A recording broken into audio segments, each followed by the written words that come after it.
Okay.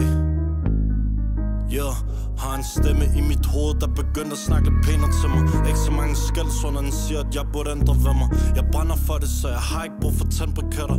Og jeg vil hellere følge de mål, som jeg selv sætter. Stemmen i mit hoved, den er begyndt at tale pænere til mig. Ikke så mange skældsord, når den siger, at jeg burde ændre ved mig. Jeg brænder for det, så jeg har ikke brug for tandbriketter. Og jeg vil hellere følge de mål, som jeg selv sætter. Taler ikke så meget, men tænker rigtig ofte over mig. Ved ikke, hvad jeg laver her, men fuck det, for nu står jeg her. Det er dømt til at gå galt, står bare og venter på at sove dig. Din hasselbrune øjne kigger på mig, de bedårer mig.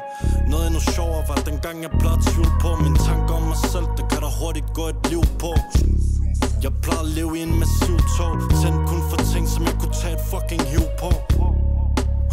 Men se det blæse væk, mit hoved var ikke skrånligt på, måtte hellere få et lægecheck. Ja, jeg var helt stækt, det er klart at man bliver dum, hvis man prøver at stresse sin næse væk. Og jeg er altid beslutsom, mit liv det som en film, jeg ved ikke hvem der er produceren.